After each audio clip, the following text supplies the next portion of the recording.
Ready start. भारतीय संसद के 25 दिवसीय मानसून सत्र का तीखी बहस और निराशा के साथ समापन हो गया। संसद में जो हुआ है उसकी चर्चा देश में हो रही है और ज़रूर होनी चाहिए। बड़े अफसोस की बात है, मानसून सत्र के दौरान लगभग हर दिन ही कार्यवाही बाधित हुई।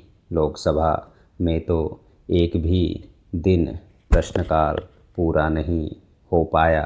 प्रश्नकाल का ना होना सबसे त्रासद है। लोकसभा की उत्पादकता जहां बामुश्किल 19% तो राज्यसभा की उत्पादकता 39% रही है। लोकसभा में केवल 28 जुलाई को ठीक ठाक काम हुआ है। इसके अलावा बाकी दिन जो भी हुआ उसकी केवल निंदा ही हो सकती है। राज्यसभा में अपेक्षाकृत कुछ ठीक स्थिति रही। वहाँ 30 जुलाई सहित कुल 4 दिन ठीक काम हुआ है। सबसे बड़ी चिंता हंगामे की है, लेकिन ज़्यादातर राजनीतिक दलों में इसकी कोई चिंता नहीं है। लोकतंत्र में यह अलोकतांत्रिक परिपाटी बनती जा रही है। हंगामा जब होता है तब उसके पीछे सिर्फ राजनीति होती है। संसद के कामकाज में बाधा डालने से देश को फायदा होता है या नुकसान, यह बताने की ज़रूरत नहीं है। हंगामे की भी सीमा होती है, पर इस सीमा का इस बार खुलकर उल्लंघन हुआ है। कुछ और भी चिंताजनक घटनाएं हुई हैं। लोकसभा अध्यक्ष ने सत्र के समापन की घोषणा करते हुए पारंपरिक समापन भाषण नहीं दिया है। ध्यान रहे, इस भाषण में सत्र की उत्पादकता पर प्रकाश डाला जाता है।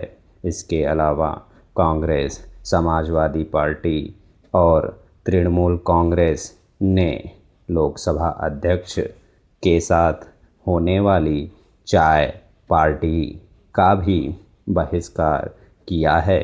यह इस बात का प्रमाण है कि संसद में काम करने की इच्छा भी प्रभावित हुई है। नेताओं के बीच परस्पर कटुता में भी इजाफा हुआ है। साल 2026 के इस मानसून सत्र को 4 खास मुद्दों के लिए याद किया जाएगा। NEET UG paper leak, Jantar Mantar छात्र आंदोलन, शिक्षा मंत्री धर्मेंद्र प्रधान का इस्तीफा और राम मंदिर में दान चोरी। जंतर मंतर पर हुई पुलिस कार्रवाई पर विपक्ष एकजुट होकर केंद्रीय गृह मंत्री से जवाब मांग रहा था और सत्र के आखिरी दिनों में वह जवाब देने को तैयार हुए।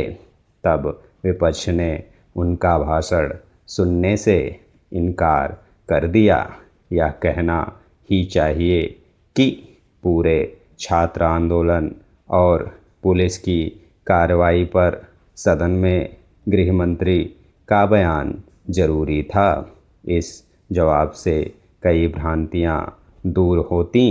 विपक्षी नेताओं को भी अपनी बात रखने का मौका मिलता और सत्ता पक्ष के इरादे का भी पता चलता।